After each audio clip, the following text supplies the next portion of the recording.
ez da horren bestekoa, baina badakigu, kaletik normal baldin baso, hasta batean, bum, jasotzen baldin baduzu baloikada bat, ez? Espero ez duzunean, kriston impacto da ezakizulako ez da ze gertatu zaizun. Hori da hauei gertatu zitzaiena, ez? Bapatean, kriston monstruak harrapatu zituen, jakin gabe, nondik nora, ez? Eta horrek asko impactatzen du. Ezin sinistu, ezin espero, ezin enkajatu, egoera horretan, esan ez baino, ez da posible, eta guk esan, baietz, posible da, gertatzen ari da, gertatuko da, ez? Bueno, izan zen zaila, izan zen intensoa, baina nik uste lortu genuela, bereiekin ere, beren ondoan egon, lagundu ikuspegi humano horretatik ere, eta egiten prozesua bereiekin, uste dut lortu genuela apur bat lehuntzea egoera, ez? Eta bere jakitea egongo zila hor pertsona batzuk borrokatzen eta lan egiten bereien egoera konpontzeko, horrek lagundu ziela, osea eta nik ere asko ikasi dut beraiekin, beraien familiarekin, dinamika guztitik, osea, ezker ona, norabide bikoa da, bai. Ez mirestu, ezagutzen ez duzuna, maitatu txikitasuna, ametsak eskuz ikutu.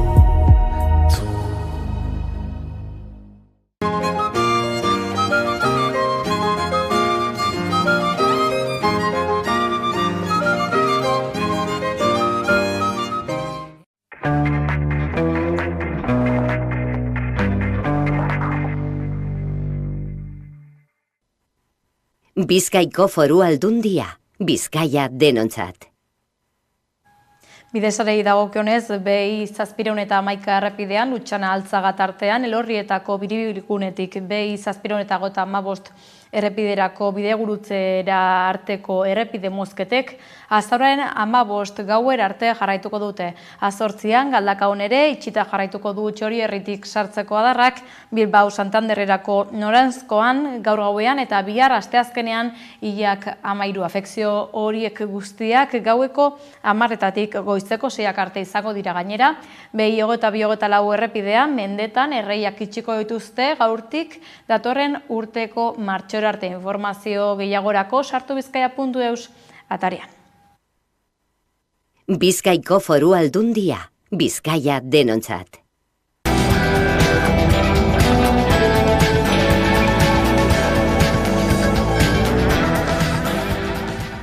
Urteko emakume bat eta haren biloba kaleratu dituzte astearte honetan Astraburuako etxebizitza batetik. Uribe Kostako etxebizitza sindikatu sozialistak mobilizazioa deitu du etxegabetzeari aurre egiteko eta 2 pertsona atxilotu ditu ertzaintzak.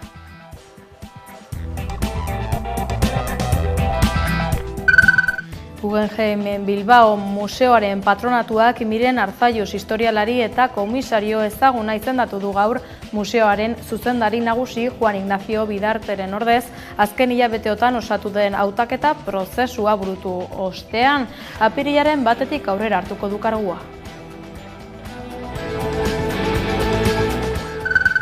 Gabon deizuela, Pradales lehendakariak 2025ko aurrekontuen inguruko hitzak plazaratu ditu gaur Euskadi Irratian egin dioten elkarrezketan. Pradalesen arabera, EH Bilduk Euskal Autonomia Erkidegoan Nafarroan duen jarrera bera balu, adostasuna posible izango litzateke. Nahiko nukena da ikustea EH Bilduren jarrera eta edukietan Nafarroan jokatu duen papela Euskal Autonomia Erkidegoan ere jokatzea. Nik esan nuen legebiltzarrean Iruñako azokan kilo presupuestarioa eta Gasteizko azokan kilo presupuestarioa berdinak izango dira, lazia berdin izango. Jarreretan eta edukietan berdintxu ariko balira, nik uste dut adostasunerako aukerak egon daitezkela EH Bildurekin.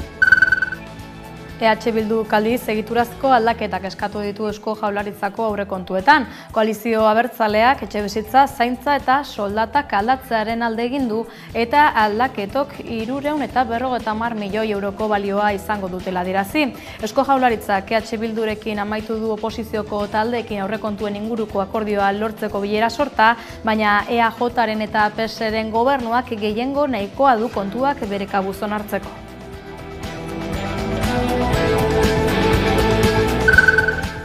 Araba, Bizkaia eta Gipuzkoan alokairuan bizi eta urtean 85.000 euro baino gutxiago irabazten duten 36 urtera arteko pertsonek etxearen jabeari ordaindutakoaren 1,35% berreskuratu ahal izango dute errenta aitorpena egitean. Gazteek ez ezik, alokairuan bizi diren edozein adinetako familia ugariek, guraso bakarrekoek eta elbarriek 1,30 eta 1,35 arteko kenkariak izango dituzte errenta aitorpenean. Orain arte, 120ko kenkaria zuten alokairuan bizi diren beste maizter guztiek bezala.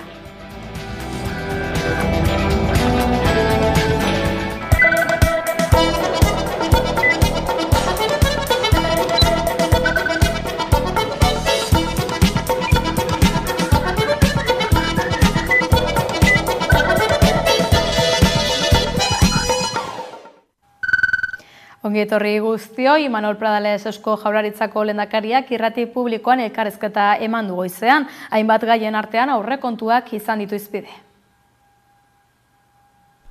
Oposizioko alderdiekin aurrekontuak negoziatzen ari da Eusko Jaurlaritza, EH Bilduren txanda izango da gaur, baina bien bitartean Pradales lehendakaria mesfidati agertu da EH Bilduren jarreraren aurrean. Nahiko nukena da ikustea EH Bilduren jarrera eta edukietan Nafarroan jokatu duen papela Euskal Autonomia Erkidegoan ere jokatzea. Nik esan nuen legebiltzarrean Iruñako azokan kilo presupuestarioa eta Gasteizko azokan kilo presupuestarioa berdinak izango dira, alazia berdin izango. Jarreretan eta edukietan berdintxu ariko balira, nik uste dut adostasunerako aukerak egon daitezkela EH Bildurekin. Euskadi Irratian egin dioten elkarrizketan esan ditu hitzok Pradales lehendakariak, hitz handietatik ekimen zehatzetara igarotzeko eskatu dio koalizio abertzaleari eta epe luzera bakarrik ez, eguneroko beharrei begiratzeko. Hala ere, zintzoki aztertuko dituztela alderdietako ekarpenak iragarri du Eusko Jaurlaritzako lehendakariak. Zerga erreformaz ere mintzatu da, positibotzat hartu ditu Eusko Jaurlaritzako osatzen duten alderdiek adostutako akordioak eta horri ezetz esatea zaila izango dela nabarmendu du. Alderdi politiko bakoitzak erabaki beharko du. Hor daude 3 alderdi, niretzat eta edukiak ikusita, etzai bat ere errez egiten, ezetz esatea gazteentzako etxeak erosteko zein alokatzeko neurriei ezetz esatea. Enpresa txiki eta kooperatibentzako jartzen diren neurri fiskal positiboiei ezetz esatea. Konziliazioari ezetz esatea, transizio berdeari ezetz esatea. Ez dut uste hain erreza izango denik guztia justifikatzea. Pradalesek esan du oraindik eskualdatzeke dauden eskumenei buruz itxaropentsu dagoela eta gobernu akordioan jasotakoa betetzeko konpromisoa berretsi du. Nazio eraikuntzan aurrera egiteko aukera ikusten du lehendakariak zentzu horretan. Azkenik Pradalesek kezka agertu du euskararen aurkako oldarraldiaren aurrean eta azpimarratu du erronka ez dagoela bakarrik administrazio publikoan. Erronka ez dago euskalduntze prozesuan eta euskal administrazioan bakarrik.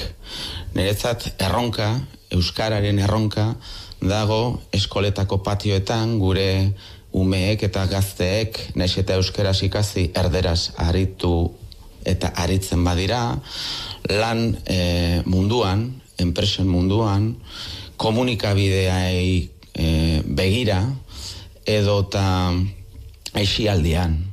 Hor daukago erronka benetan. Jauzi kualitatiboa eman behar dela nabarmendu du lehendakariak eta euskalgintzarekin eta euskalgintzatik kanpoko eragiekin adostasuna bilatzaren alde agertu da. Eusko Jaurlaritzak gaur EH Bildurekin amaitu du oposizioko taldeekin aurrekontuen inguruko akordioa lortzeko bilera sorta.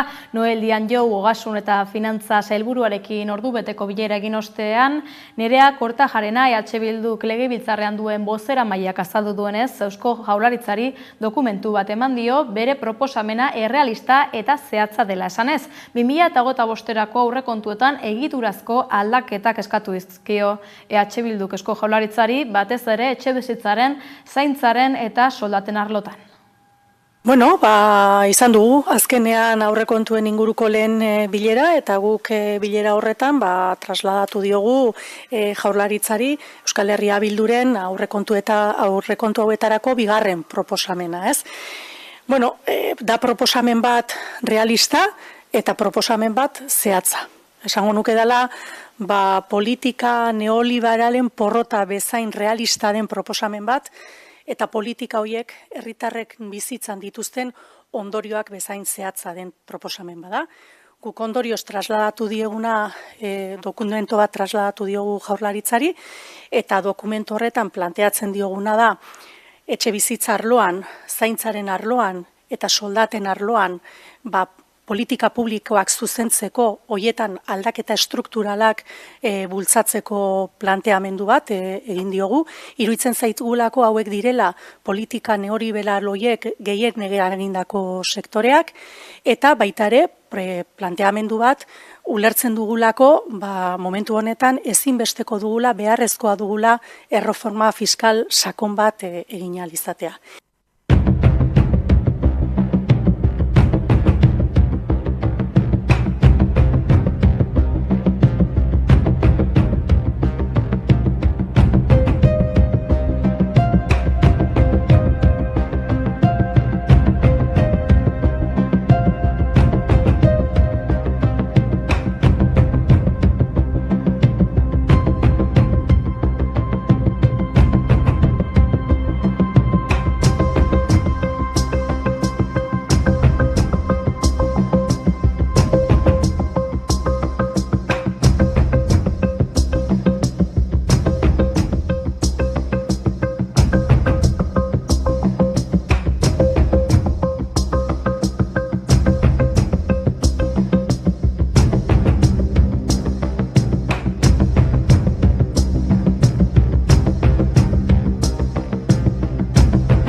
Benetan, momentuak eskatzen duen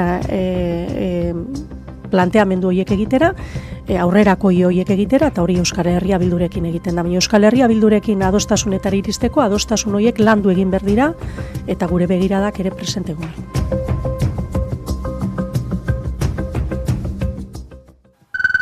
Pasaden ostiralean aurkeztu zituen Iruñeko udalak 2025era bideraturiko aurrekontuak, aurretik jakinarazi bezala historiako zifra altuena izango du. 287,6 milioi euroko plan ekonomikoa prestatu baitute. Iruñeko udalak aurrekontu berria izanen du 2025ean ostiralean gobernu taldea osatzen duten indarren, EH Bildu geroa bai eta kontigozurekin, eta PSNren artean akordioa sinatu ondoren. Akordioak legealdiko lehentasunezko proiektuak jasotzen dituen ibilbide orria izarri du. Eta 4 milioi euro bideratuko dira PSNek aurkeztutako zuzenketarako. Aurreikuspenen arabera, azaroaren 28an onartuko da aurrekontu proiektua eta martxoan lortutako gerakinekin inbertsio berriak onartuko dira. Gobernu taldearen aldetik, Iruñeko alkatea Joseba Sironek EH Bilduren izenean, eta geroa bai udaltaldeko Mikel Armendariz eta kontigo zurekin taldeko Txema Mauleon bozeramaileek sinatu dute akordioa. PSNren aldetik Marina Kurielek sinatu du, Iruñeko udaleko sozialistak taldeko bozeramaileak. Akordioa sinatu ostean, komunikabidei egindako adierazpenetan, Asironek adierazi du ilusio handiz hartzen dutela erronka. Iruñeko alkatearen ustetan, aurrekontu akordio honek 2023ko abenduan lortu zen akordio politikoa indartzen du. Akordio honek baieztatzen duela 2023ko abenduan lortu genuen akordioa. bermatzeko Iruñan aldaketa politikoa izango dela. Eta arrazoia ematen digu hortan ere, ze erakusten da paralisi, garai bateko paralisi horrekin amaitzeko behartzela aldaketa hori. Aurrekontu akordioak hainbat konpromiso biltzen ditu jarduera eremu desberdinetan. Hala nola, etxe bizitza, mugikortasuna eta osasuna. Kultura plan estrategiko bat egitea, Iruñeko auzoetan jarduerak sustatzea eta berdintasun politikak. Iruñeko udalaren 2025erako aurrekontu proiektuak 287,6 milioi euroko aurrekontua du. Hau da, 2024ko onartutako baino 7,7 gehiago. Hiriaren historiako zifrarik altuena da, 2007an onartutako 270 milioiak gaindituz. Astelehen honetan eman dute aurrekontu proiektuaren ildo nagusien berri. 80 partidaz berdin, hiriko auzo guztietan proiektu eta jarduketa desberdinak dituztenak. Sarasate pasalekua berrurbanizatzea, Txantreako kaleak berritzea, Belosoko bidegorria edo Beritxitoseko errugbi-zelai bat dira datorren urterako aurreikusitako inbertsio nagusitako batzuk. Ofiziala da, Bilboko Guggenheim Museoa atzera bueltarik gabe sartu da Guggenheim efektuaren osteko fasean. Gaur ezagutarazi duten nor izango den zuzendaria aurrerantzean. Miren Arzaius Loroño, arte historialari, moda ditu eta Parisko Palais Gaillera Museoko egungo zuzendaria.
Aurten ere torturaren nazioarteko konferentzia antolatu du Nafarroako torturatuen sareak. Azaroaren 22an egingo dute Iruñeko planetarioan giza eskubideen batzordeak, oztopoak, lorpenak eta erronkak izenburupean.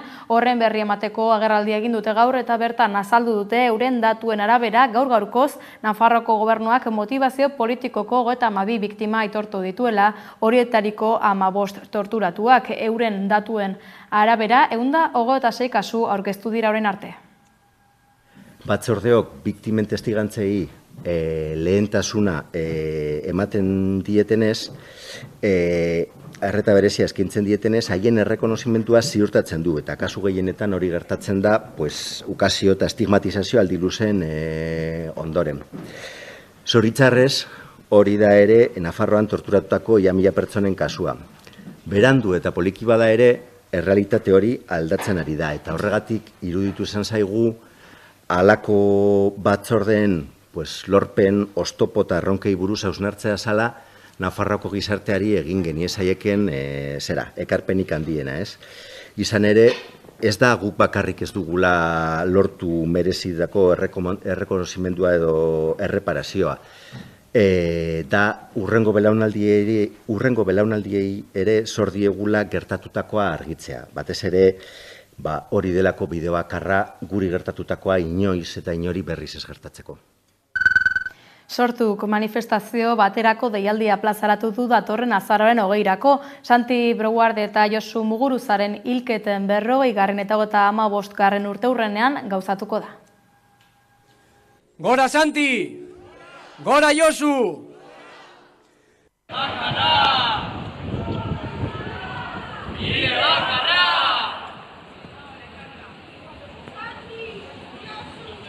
Herria zuekin! Santi Josu! Herria zuekin! Santi Josu! Herria zuekin!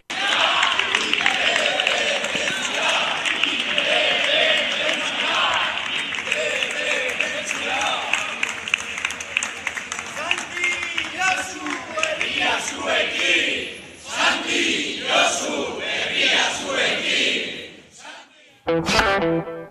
Mailegu enpresa batekin izandako zorrei aurre egin ezinik 70 urteko emakume bat eta haren biloba etxegabetu dituzte Erandioko Astrabudua auzoan. 40 urte zeraman bertan bizitzen. Ertzaintzak kargatu eta 2 pertsona atxilotu ditu etxegabetzeari aurre egiteagatik.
Indarkeria matxista ukatzearen alde egitea da batu gaitezen geldiarazteko. Horixe da Arabako, Bizkaiko eta Gipuzkoako erakunde publikoek azaroaren 25ean erabiliko duten leloa feminismoaren aurka egin eta genero indarkeria gutxiesten duten mezuei aurre egiteko gauzatutako kanpainan atzo egin zuten honen aurkezpena Lehendakaritzaren egoitzako areto nagusian.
Eta gaztei begiratuta, nik uste dut gehiengoak nolabait indarkeria matxistaren kontran zaudetela, berdintasunaren alde bazaudetela, baina jakin badakigu eragin hori, mezu horiek duten eragine horiei eta aurre egin behar diogu.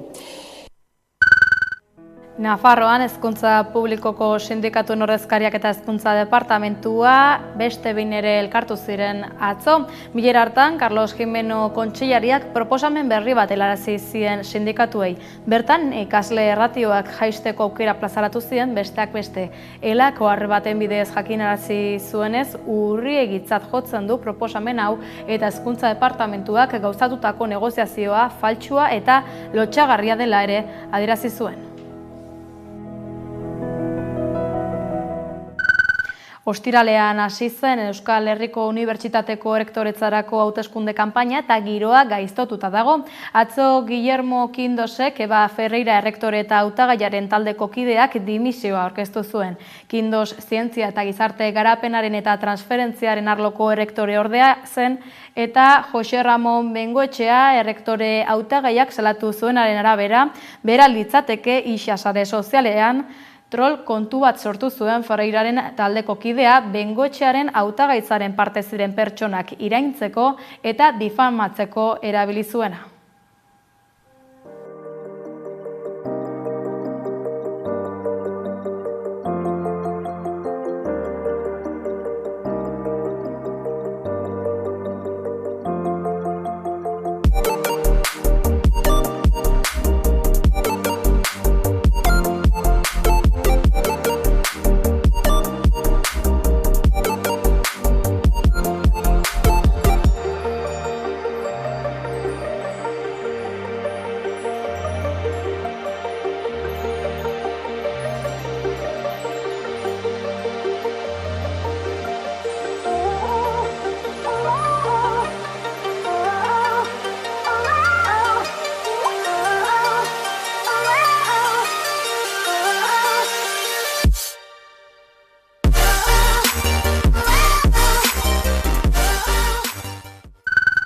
Gernika Palestina elkarteak jardunaldi batzuk antolatu ditu.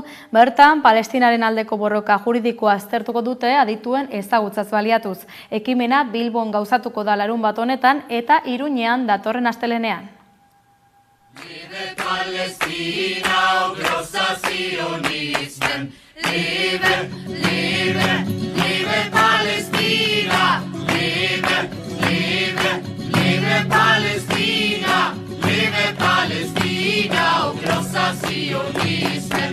Liebe Palästina, oh großer Zionismen. Och vi har odlat jorden. Och vi har odlat jorden. Och vi har skördat vetet. Och vi har skördat vetet. Vi har plockat citronerna. Och vi har plockat citronerna. Och pressat oliverna. Och pressat oliverna.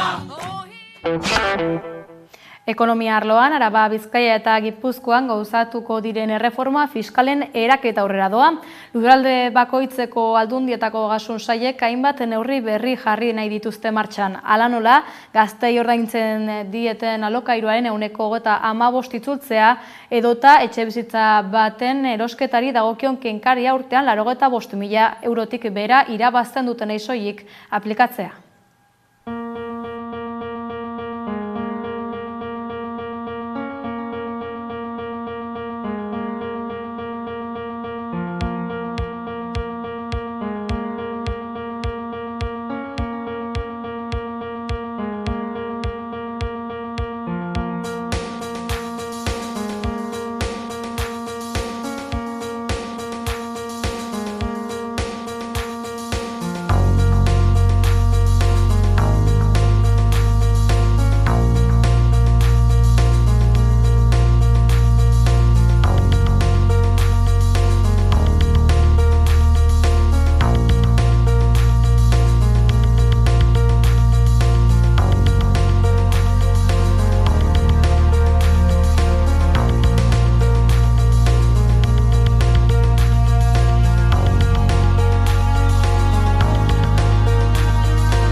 Arabako ostalaritzan grebarako deia egin dute datorren abenduaren 5 eta 7. Sektoreko hitzarmenaren negoziazioa blokeatuta dago duela urtebetetik. Hala ere badirudi datorren abenduaren 14an berriro elkartuko dela mahaia. ELA, UGT eta Komisiones Obreras sindikatuek abenduak 5 eta 7an izango den Arabako ostalaritza sektoreko greba deialdia helarazi dute. Helburua patronalak hitzarmen kolektiboaren negoziazioan aurrera egitea dela jakinaraziz. ELA, Komisiones Obreras eta UGTek aitortu dutenez, SEA Arabar elkartearekin egindako azken bileran, sindikatuek soldatak 2024 arte eguneratzeko eta egiteke zeuden gaiak 2025erako uzteko trantsizio hitzarmen bat proposatu zuten. Hala ere, patronalak sektoraren baldintzak okertuko zituen proposamena aurkezterekin batera, aurrera pausorik eman ez zela salatu zuten sindikatuek. ELA, Komisiones Obreras eta UGTek beren aldetik, ostegun honetan bileran aurrera pausoak ematea espero dute. Horrela ez bada, abenduak 5 eta 7 deituriko grebak aurrera jarraituko duela plazaratuz. Sindikatuek lanaldia nabarmen murriztea eskatu dute. Gaur egun, 1756 ordukoa baita. Raiderrek eta pisuetako garbitzaileak dituzten arazoak konpontzeare eskatzen dute. Hala nola, soldata prekarietatea, kontratu arazoak, indemnizazio ezak eta bar. Gainera, sektoreko hitzarmen berriaren esparruan galdutako erosteko ahalmena berreskuratzea exigitzen dute. KPI-ari lotutako soldata igoera bidez, akordioa sinatzean 15,3ko hasierako igorarekin alegia. Pero horretan, LAB sindikatuak ez du deialdiarekin bat egin, haren esanetan gainerako sindikatuek atzean utzi dituzte gai oso garrantzitsuak. Abra Arabar Errioxako upategien elkarteak 10 aurkeztu zuen atzo Bilbon Arabako lurretan ekoiztutako ardoa identifikatu ahal izateko helburua duena.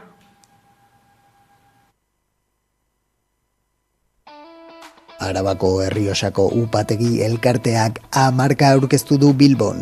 Arabako lurraldean ekoiztutako ardoak identifikatu eta bereizteko helburu duena. Abrako kideek aurkezpenean aldarrikatu dute sektorearen egoera larriaren aurrean bizirauteko marka propioa sortzea beharrezko ekimena dela. Azaldu dutenez, lehengaien eta ekoizpen kostuen gorakadak ekoizle txikiak kaltetzen ditu Errioxa izendapena duten upategi handiei mesede egiten dien bitartean. Abrak beraz, upategi txiki eta ertainak ekoizle handietatik bereiztea beharrezkoa dela adirazi du. Upategien itxiera, landalurren salmenta eta eskualdearen despopulatzea ekiditeko. Bestalde, Euskal Autonomia Erkidegoko Justizia Auzitegi Nagusiak Arabako mahastiak izendapenaren sorrera atzera botatzearen erabakiaren aurrean, Abrako presidenteak itxaso konpainonek adierazi du oraindik ez dutela erabaki auziaren aurkako helegitea aurkeztuko duten edo ez. Nazioartean, Israelgo defentsa ministro berriak ez du norabidea aldatzeko asmorik. Estrategia militarrean desadostasunak zituztela argudiatuta Benjamin Netanyahu lehen ministroak pasaden astean kargugabetu zuen Yoav Gallant. Israel Katz da haren lekuko hartu duena eta gaur sare sozialetan argi utzi du zeintzuk diren Libanorako dituen asmoak. Hau da, ez dela suetenik izango eta ez diela arnasa hartzen utziko. Latinoamerikari dagokionez, Kolombia eta Peruko berriak dakarkigu aste honetan gure kolaboratzaile Beros Atrustegik. Emakumeen genitalen mutilazioa hitz egitean Afrikara begira jartzen gara, baina Kolonbian ere oraindik egiten den praktika da, Latinoamerikako herrialde bakarra. Nazio Batuen biztanleria funtsak eman dituen datuen arabera, 2024an 4,4 milioi neskatok genitalen mutilazioa jasateko arriskua izan dute munduan. Kolonbian ez dago erregistro ofizialik, baina NBek jasotako datuen arabera eta Kolonbiako Osasun Institutu Nazionalak jakinarazi duenez, 2023an urtarriletik azarora 89 kasu jaso ziren. Batez ere, 0 eta 5 urte bitarteko neskatoek sufritu dute, komunitate indigenetan. Esan gabe doa eta Nazio Batuen biztanleria funtsak ere azpimarratzen du, herri indigenetan ematen den praktika hau jasotako zerbait da, hau da, ez dela jatorrizkoa. Honekin, Nazio Batuen erakundeak eta Frantziak Kolonbian duen enbaxadaren laguntzarekin, herri indigenekin lankidetza sustatu zen 2023an emakumeen genitalen mutilazioa desagerrarazteko. Erronka 2030 baino lehen praktika hau ezabatzea da. Esan bezala, Nazio Batuen biztanleria funtsak Frantziako enbaxadaren laguntza izanen du garapen iraunkorreko helburua betetzeko, neskato, nerabe eta emakumeen osasunerako, bizitzarako eta sexu eta ugalketa eskubideak bermatzeko. Kolonbian hainbat kongresukidek lege proiektu bat aurkeztu berri dute praktika hau gaitzesteko. El País berri paperak jasotzen duenez, uztailean Cristian Garcés ordezkari uribistak antzeko proiektu bat proposatu zuen zigorra bilatzen zuena. Ideia hori baztertzen du Carolina Giraldok, Risaralda departamentuko ordezkaria da. Bertan, erregistratzen dira kasu gehien. Horregatik, bestelako proposamen bat mahai gaineratu du.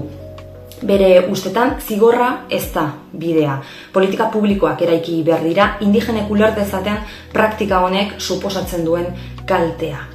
Agintari indigenen eta agintari zibilen artean elkarrizketa bultzatu nahi dute eta horretarako justiziarteko mekanismoak eraikitzea proposatzen dute. Azken hilabetean gora egin duten nabarmen estortxoek Perun, baina batez ere Liman, hiriburuan. Gehien sufritu dituen sektorea garraioan sektorea izan da. Erasoak Infobaek jasotzen duenez, kupoak kobratzen dituen mafiei loturik daude. El País komunikabideak David Mujica abokatuaren hitzak jaso ditu eta honek dio hiri garraioaren gutxienez 40% estortsionatua dela edo izan dela. Irailean presidenteak Dina Boluartek larrialdi egoera dekretatu zuen Liman eta Callaon. Helburua delinkuentzia olatua geldiaraztea. Ordutik baina egoerak ez du hobera egin. Horregatik, azaroaren 13, 14 eta 15ean lanuzte nazionala deitu dute. Peruko langileen konfederazio orokorrak ere bat eginen duela aurreratu du. Asia eta Pazifikoko lankidetza foroarekin eginen du bat lanuzteak. Egun horietan ospatuko da eta bertan parte hartuko dute Amerikako eta Asiako hainbat presidentek. Eskakizunak, lanuzte orokorrenen eskakizunak argiak dira. Dina Boluarteren gobernua presionatzea. Hainbat kolektibok garraio sistema integratu bat eskatzen diote gobernuari informaltasuna murrizteko. Horrekin batera, krimen antolatuaren aurka egiteko neurriak nahi dituzte herrialde osoaren segurtasuna bermatzeko. Gainera, 32.108 legea bertan bera uzteko eskatzen dute, krimen antolatuaren legea deritzona. Honek, motzean eta gehiegiez luzatzearren, irizpide zorrotzagoak ezartzen ditu antolakunde kriminalen delituak definitzeko. Honek, modu batera edo bestera gertaera bat estortxio edo sikariato gisa etiketatzea zaildu egiten du. Beraz, lanuzte eta protesten helburua lege hau indargabetzea da. Edo, gainerakoan, hauteskunde orokorrak aurreratzea eskatuko dute.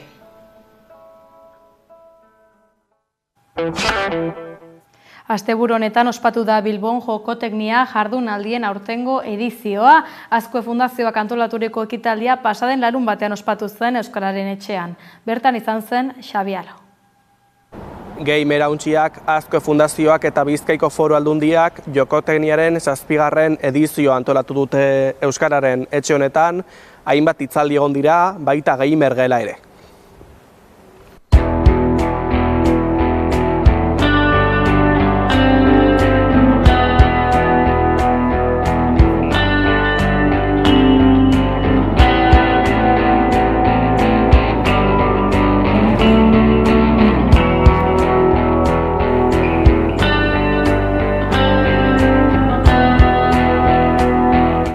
Jokotekniagaz apurret bilatzen dugune da Euskal Herriko bideojoku, orokorren bideojokun industriz ezagutzera moti, batez euskeriagaz lotutez, hainbat aditu ekarretxe bertora.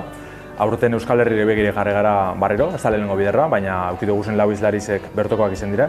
Balde batetik aztertu dugu lehen hizkuntzako irakasle bategaz kontsumo ohiturak eta halako gomendizoak ez, bideojokuen inguruen, zenbat jolastu, nun jolastu eta bar. Gero itzultzaile bat eduki dugu, bera arduratu da hainbat eta hainbat bideojoku euskeratzi ez. Eta horren inguruen bere lana azaldu duzku beste izlari batek eta itzulpenak gehitzeko be, aholkuren bat edo beste be emoteko aukeri eduki dugu. Gero bestalde diseinatzaile grafiko bat egon da, 3. itzaldireko. Eta arduratu da batez be, marketinge aurkezti ez, bideojokuen marketing kanpaina bat edo marketing baliabideek zelan sortu, zelan bideratu, eta horren inguruko aholku batzuk emon dozkuz. Eta bukatzeko artista nagusi bet eduki dugut, bertako Euskal Herriko estudio bateko artista nagusi bet. Sortu da bezan bideojokuek, Keplerian taldeko bideojokuek aurkezten, eta batez be untxe momentuen eratzen da bizen bideojokuek zer nolakoa da aurkezten dibida. Tekstura, harri hauek adibidez, gerturatzen zarenean, pixel blokez egindan daude, bale? Gamer gela da berez, Gamerauntzi alkartiek egiten daben ekitaldi bet, tailer bat. Nun saiatzen garen bada berez euskarazko bideojokuen erakustaldi bet. Gamerauntziak berez bere webgunien euskarazko bideojokuen zerrendi deko, gaur egun 167 bideojoku edoz bertan. Eta egiten dugune da gamergeliaz horrek ezagutzera amon, ez? Ezagutzeko da probetako aukeri izkantzen dugu, hainbat ordenagailu, kontsolo eta jartzen dugu. Probetako, ez? Ikusteko ez dela euskarazko bideojoku mundu ez dela bakarrik alako hezkuntza bideojoku eta mugatzen. Danatari jolasteko aukeri dikugu gaur egun, Mario Kart, Minecraft eta bertoko beste hainbat bideojoku dauze bai euskeraz eta bar, ezagunek edo txikiz hauek. Orduan apurret danetarik jolastu lehikela, euskal hezkuntzan danetarik jolastu lehikela ezagutzera bideratutako ekintza bada.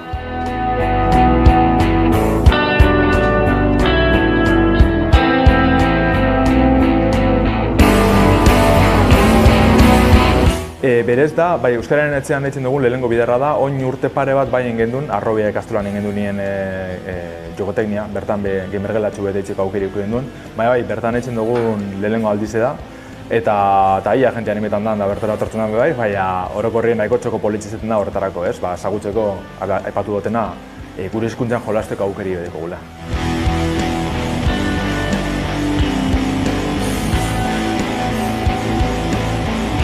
bai Gemirauntzan aldetik, bai bere inguruen dabizen beste sortzaile eta bideojokusaren aldetik, zerrenda hori hazten doala. Eta gaur egun bide bakarra dela, topetako ze joku dauen euskeraz, bai doakoak, bai ordainpekoak, plataforma desberdinetakoak. Orduan, interesa badagoen horretarako, justo lehen jokotenean bai hurbildu askoz batzuk esaten, ez jakin hau euskeraz dagoenik, da igual jolasteko aukeri dekotoin, hor topeko duzu Gemirauntzea.eus webgunien bertan hau dana.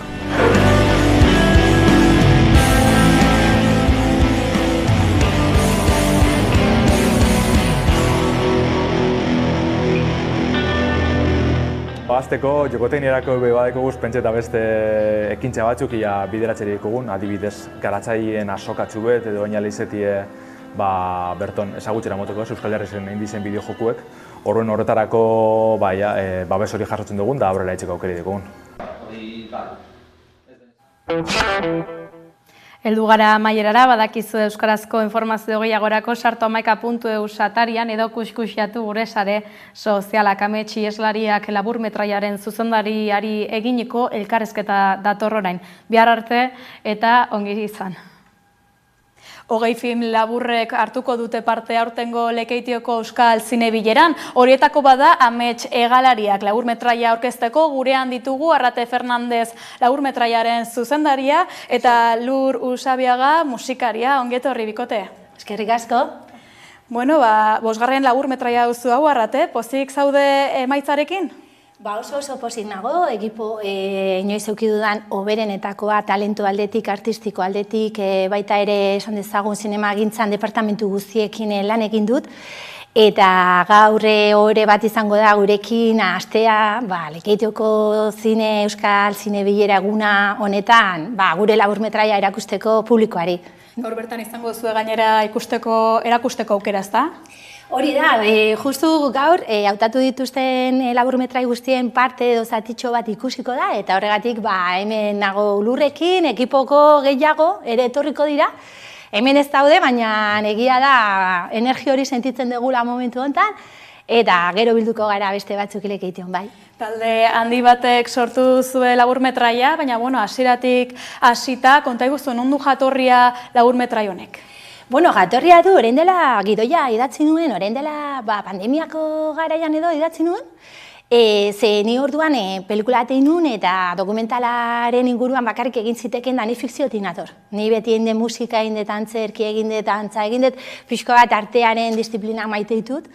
Eta beti jolastu dut mundu horrekin, eta orduan pandemian ezin izatea egitea fikzioa, izan zen beste aukera hori dokumentalarena, baina ja banaukan gidoia buruan idatzi nuen, eta azkenean egin nuen prozesua diru laguntzak eskatzeko, eta azkenean iaz izan zen erabaki nolabait definitiboa, ze diru laguntzak ez bali madizue ematen luzatzen da, eta hori gertatu zitzean ze beste proiektu nuen ere, baina momentu honetan gauzatu dugu, eta udaberrin egin nuen rodajea eta oso ondo, oso pozik. Oso pozik zabete beraz emaitzarekin, esan bezala, Amets Hegalariak euskarazko laburmetraia, zure 5. lana da, konta iguzu pixka bat gehiago, zertan datza laburmetrai honek? Laburmetrai honetan hainbat gai landu ditugu eta bere jatorria gidoia idazteko izan zen pandemia garaian eta ikusi nituen ikerketa batzuk eta gazteen inguruan eta gero gidoia jo nintzen gero josten pixkanaka ikusi nuenean gazteria bizitzen ari zen ondorioak eta irutu zitzean brutala, esan nuen, ze albisteak iristen ari zaizkit eta ni gaztea garaia pasatu dut, heldu maila handi batean nagorain, eta ikusten nuen, egin behar genula txio bat baliaroldi horri. Baina ze gertatu da, azkenean, aktoreak ditut, 7 urtetatik ia 80 artekoak. Orduan, niretzako lanketa oso interesgarria izan da, zeren gai horiek azkenean guzti hori eragiten digu. Protagonistak dira 4 pertsona, dira Jon Plazaola, Amaia Eriazabal, Amaia Ruiz de Galarreta, eta gero Arkaiz Gartzean dira. Baina daude aktoresa gehiago, eta historioa da maitasun historio bat, baina baita ere nolabait kontatzen ditut pasadizu batzuk, zeintzuk eragina daukaten gure bizitzan orokorrean, pertsona guztiri bizitzen ditu edo ikusten du beraien pasadizuak, eta guk hezkidetza bitartez, eta bizikidetza goxo eta malgu baten bitartez, alternatiba bat ematen diogu, beraiek talde bezala daukaten maitasun horrekin, eta nire lema hori zen. Gazte garaian gora bera asko dire, bisitasun asko eta gauza txarratuak ere gertatzen dira. Baina baiti dago bizibide edo alternatiba. Eta horregatikan, historia hau da oso drama, komedia eta akzioa ere badauka. Harremanak landu dituzu beraz fikzio honetan, nolakoa izan da grabaketa? Bueno, hasieratik hasita, esan lehen kontatu diguzu martxoan, hasi zinatela grabaketa garaia, Lur, zu grabaketa garaian hasieratik izan zara? Bueno, nirea justo oso pertsonai edo, parte hartze kuriosoa da hemen. Zeren aktoresa bezala paper txikitan nago, eta gero musika ere sartu dut hemen. Orduan ez nago hasieratik prozesuan, ez naizelako noski aktoresa protagonista horietako bat, baina ikusi dut, gainetik gertatu den guztia. Nola bizi izan duzu? Flipatu dut, ze ekipo polita sortu duen, eta duzun, zuri izango dizut, eta zelako energia zegoen denbora guztian. Ze askotan grabazioak, rodajeak, zeniera aktoresa naiz, badijoz, azkar, pumpan, ezakizer, baina eskeberako apatean, ekartzen zuen igual da dantzari den parte hortatikan eta artista, beste leku askotatik baita ere, ez da. Ekarri duzu rodajera gauzat, niretzat oso zaila dena, eta oso polita, eta da jendeak ematea beretan, bere barnean duena, beldurri gabe. Eta ez bakarrik kanpotik espero dena, ez? Eta hori ez da inerreza, zertizade bestentzako espero dutena egiten, eta berak utzi digugu izaten, eta hori pasaba da. Emozioz beteriko grabaketa izan da, Arrate? Bai, zeren azken finean baita ere landu ditugu horrelako gaiak, niri funtseskoak iruditzen zaizkidanak, ez da? Gure adimen emozionala eta afektiboan eta horrela, pandemiaren ondorioz, eraldaketa handi bat egon da gure garonean, eta Ametxe Galariak izena tituluarenak esaten duen bezala, zinematografikoki ametxetara jo dut. Ametxak nola interpretatzen ditugun, nola bizitzen ditugun egunero, elkarharremanean gaudenean gizakia. Eta orduan, batez ere oso gara sare sozialena eta mundu oso teknologiko eta futurista horretan, ikusten nuen garrantzi gehiena zeukana zala gure erlazioak, gure begiradak, gure instinto guztiak, gure izaera, gure almenak. Eta orduan egin dut zerbait oso esan dezagun argitasun askokin, likido askokin, kolore askokin, baina jokatu dut ametxekin. Zeren irutzen zait, egunerokotasunean parte bat ametxena badagola. Ez dira bakarrik amesten ditugun gaueko ametsak, baizik eta hor egin dut ikerketa bat eta aldi berean niretzako ametsa bat izan da horrelako ekipo bat izatea, horrelako talentu duen euskal pertsonekin lana egin dut, bai musikalariak, bai aktoresak, dantzariak, edo jendea multidisciplinarra dana, eta usten dut gure gizartean ez dela baloratzen beharko litzatekin bezala. Orduan nik ere rodaje desberdinetatik nator eta ni zuzendaritzan hasi nintzen 2003an, naiz eta nila aurretik iten nuen antzerkia egiten, baina erabaki hartu nuen orduan, eta telebistan bekaria izan naiz, telebistan egin dut beste saio batzuk, eta izan dut nire ibilbidea, eta hortikan esperintzi guzti horrek lagundu dit oraingo honetan olako talde bati beste erabatea lan egiteko. Eta aldi berean esango nuke daukagula errobi horretan pertsona haunitz lana egin dezaketena beste sinergia eta beste modu batean lan egiteko. Eta oroar lan merkatu osoan ere bai. Orduan, guk adibidez Lurri komentatu duen bezala. Ze garrantzitsua da pertsonaren abileziak, gaitasunak eta guztiari paso ematea. Eta esatea gizarte bat, 2016an Donostin Europear hiria izendatu zuten. Zein zan lema? Bizikidetza. Eta gaur egun, bizikidetzan oraindikan oso mantso goaz. Eta guk ezkidetzarekin landu dugu baita ere, eta erabili dugu baita ere antzerki teknikak, dantza teknikak. Horiek oso baliotsuak direnak gaur egungo gizartean beste erabatea sozializatzeko, komunikatzeko. Gizakiak behar du lanean, familian, kalean, beste motatako harremanak eta horiekin jolastu dugu. Egia esan. Aldarrikatu nahi duzuna film honen bitartez, edo baita film hau egiterakoan lortu duzuena, ezta? Elkarren artean, multidisciplinarrak zaretenok, elkarrekin lan egin, eta lan egiteko beste modu bat, ez, finean? Bai, azken finean, esan dezagun, guk askotan ez, publikoa dago, lan egin ondoren zer aukeratzen du. Kirola, eta gero, telebista, sare sozialak, bai, guk azkenean gure langintza honetan konturatzen gara oraindikan begirune eta proiektu berri bat beharko genukela Euskal Gintzak. Euskal Kultur Gintzan aurkitzen diren artista gehienak gizarte honi ematen diena jasotzeko dauden baliabide eza. Baita ere esango nuke, beharko litzatekela beste era bateak kudeatzea eta benetan inbertitzea. Imazte badago industrian, badago esan dezagun humanismoan edo zientzia arloan, baina artea da etxetara, auzora jasotzen duguna. Osea, guk txikitatik jaso dugu, trikitixa, txalaparta, dantza, hori guztia balio handiko eta ondare kulturalaren parte bat da. Baina horrek behar duena da oraintxe bertan oinarri sendoak. Zeren azken finean, bizikidetza honetan lan bezala, pertsonak lan horretan dihardutenak ez daukate duintasunezko konbenioak, ez da ere baldintzak, errekursoak. Eta orduan, utxune hori betetzeko da momentua. Zedo jende oso artista eta dauka eskubidea jabekuntza kulturalarengatik printzipio bezala horretan bizitzeko duintasunezko benetazko proiektua. Eta entzun diegu zinemaldian adibidez aktorei oso modu poetikoan esaten, eta usten dut jetxi behar degula amets horietatik eta gauzatu proiektu bezala.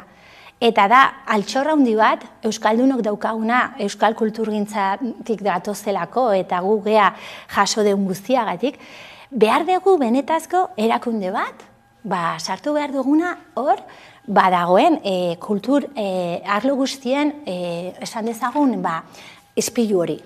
Baina izan beharko luke kudeaketa benetan, handi batean, eta inbertsio hori ez danez eman beste hamarkadetan, orain iritsi daiteke mende berri honen 24. urteetikan aurrera, beste erat egiteko modua. Beste egiteko modu batekin loturik, nola izan da Arraterekin lan egitea Lur konta eguzu? Pentsa esan duen guztiarekin. Eske berak benetazko talentua, gaitasunak, entusiasmoa, jendeak bere barruan dituen gauza guztiek ikusten ditu, ze berak ere bizi ditu barruan. Orduan, ekipo guztia horrela sortuta dago. Bera joan da bilatzen jendea, ni adibidez, ez gainera ikusten 20 urtetan, baina bera gogoratzen da, eta badakizu pixka Andrei bilbidea, ez dakit nola esan, gu elkar ezagutzen gara, Euskal Herria oso txikia da, eta olako proiektu batean berak kontutan hartu du hori, jendeak barroan dituen eta urteetan zer landu dituen hainbeste gauza. Gizarteak oraindik ez dituena baloratzen, azkenean artista ez dago hor, zu etxeazoaz eta Netflix jartzen duzu. Baina gero artistaren bizitza nolakoa da. Zenbat gauza egiten ditu, zenbat talentu dago hor edo zenbat ideia barruan, eta ezin dituenak atera, ze gizartearen dirua beste leku batzuetara dijoa, ez? Orokorrean esan dugun bezala. Orduan, berak ikusi du guzti hori eta guzti hori aupatu egin du. Berak sortu du bere ideian, bere ideia dauka baita horretaz gain, lortu du gauza asko egiten ari den pertsona guztiak eukitza gure lekua bere proiektuan. Orduan, pentsa, erakunde askok baino gehiago egin du berak 4 metrai batean. Eta, 4 metraia aurkezteko denbora da gaurkoa, eguna duzu gaurkoa, azaldu guzu pixka bat, ikusleak zer ikusiko du gaurko zine bileran? 4 metraia jun ikustera. Guk hori esaten diogu, akzioa hori da gure 4 metraian. Hurbildu gure gana eta guk ere nahi dugu entzun, abertzer irutzen zaizu guk egin deguna. Aktore oso garrantzitsuak parte hartu dute. Esan dezuna, 20 urtez garela ikusten dantzerkian ezagutu ginean, eta joan gara jorratzen hainbeste gauza, dauden ere irakasleak esandako antzerkiko eta zureak ere bai. Daude dantzariak, ezagunak direnak eta batzuk jubilatuko direnak, beste batzuk bitarte hortan daudenak, eta txiki-txikienekin gertatu zait, ikastola batera joan, eta jun behar ginen grabatzea eszena bat, eta ikastola horietan antzerkia ematen da zorionez. Eta guk ere aldarrikapen hori egiten dugu. Nola baita adimen emozionala eta tailerrak eta lantzen direnak ikastoletan, bai haur hezkuntzan, lehen hezkuntzan, bigarren hezkuntzan, unibertsitatea, lekusetara eraman behar da. Zeren azkenean balioko die, eta guk laburmetraia horretan ere baita mezu hori daukagu ez da, izan behar garela norbera garena, eta ikasi behar dugula besteekin ere baita harreman horietan. Baina ikastola horretara iritsi, ze gure aktoren zuzendari artistikoak bertan antzerkia ematen du ere, adin horietako ikasleekin, eta dena zauden pelotan jolasten da, zaldibiko herrira joan itzan. Ikusi zuten nian kamera, etorri ziren denak korrika batean. Nik esaten nuen, lentzero eta mari daumen ginek bezala. Osea, kamera batekin eta joaten bazinen parkera edo lokalizazio ezberdinetara denak atzetik. Oso miresgarria da ikustea ze evoluzioa, ze garapena aukitzen ari da Euskal Herrian, gure artean genetikoki barruan daukagun komunikatzeko era hori. Bai, hasten da oso txikitatik, eta ze garrantzitsua da, heldutasunean gauden guztiok, bat egitea, beak esaten du bezala, zubiak egiten, energia hori lortzen. Eta gure laburmetrai honetan, aintzakotzat hartu dugu arte disiplina guztiak, omenaldi bat egin nahi diogu, musikari, dantzari, moda desfile bat daukagu, titituz berda emakume bat egiten dula moda jasangarria orain dela 20 urtetik, baita ere guretzat inguruena oso garrantzitsua da filma honetan, lokalizazioak eta guztiak ere baita oso leku berezietan egin ditugu, eta gauza asko daude. Nik azten naiz zerrenda luzea da. Hori, hoberena ikustea. Ikustekoa dela beraz, ez da lur, zuk ere zer esango zanieke herritarrei? Hain minutu gutxitan, hainbeste gauza kontatzen dira, ikusi beharreko korto bat, bai. Baina eski gehiago ezin dugu esan, zen ikuste ja esan dugun guztiarekin, ez? Esan nahi dut, laburmetariari buruz gehiago zer esango dugu. Garaia ere, publikoa pixkat muitza ipurdia eta ere, ez? Laburmetraiaren teaserra baduzue webgunean edo interneten behintzat, eta gaur baduzu aukera ikusleok ikusteko. Aurrerago ere Euskal Herritik zabaltzeko asmoa duzue? Bai, hau da, lehenengo txinparta esan dezagun. Gu hasi ginen ja udaran gure artean ekipuan biltzen etorrela, eta guretzako Lekitioko zineman izango da txinparta piztuko dana, nahi duguna beste lekutara ja egin dizkigute zenbait txio.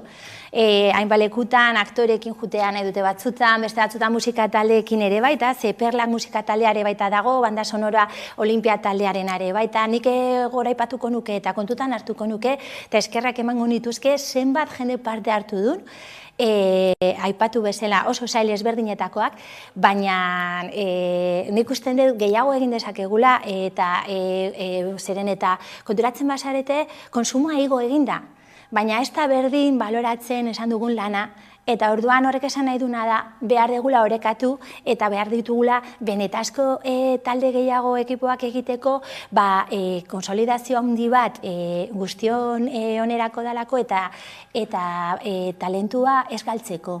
Eta jendea ez joan alizateko kanpora, dantzari nahi dulako izan, eskultore edo, eta usten dut, eta eramagula markada asko hori entzuten eta hori gertatzeo utxagatik, hemendikan egingo genuken aukera eman, guazen sinergiak egitean, guazen guztion artean, hori buelta ematea eta inbertsio benetazkoak izan dezagula ikusi nahi duenarentzat eta egiten duenarentzako.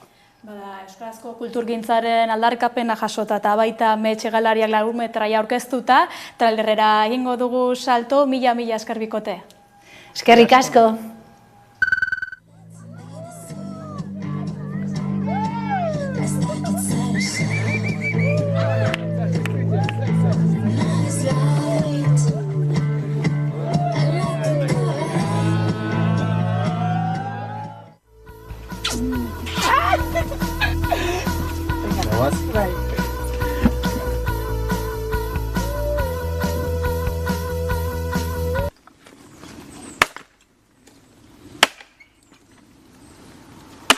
Bai?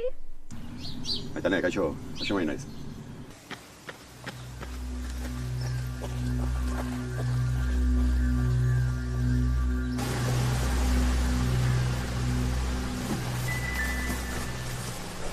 kontua da Mikel urgentzita eraman deula. Ze?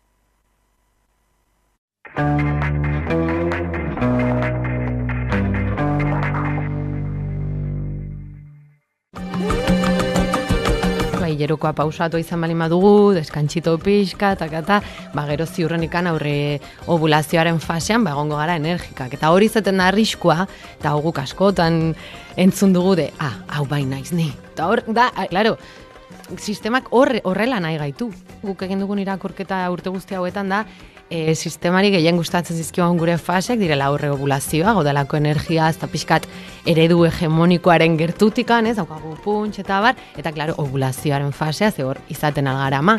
Baina, klaro, aurre hileroka eta hilerokoa, ez zaizkio gustatzen sistemari.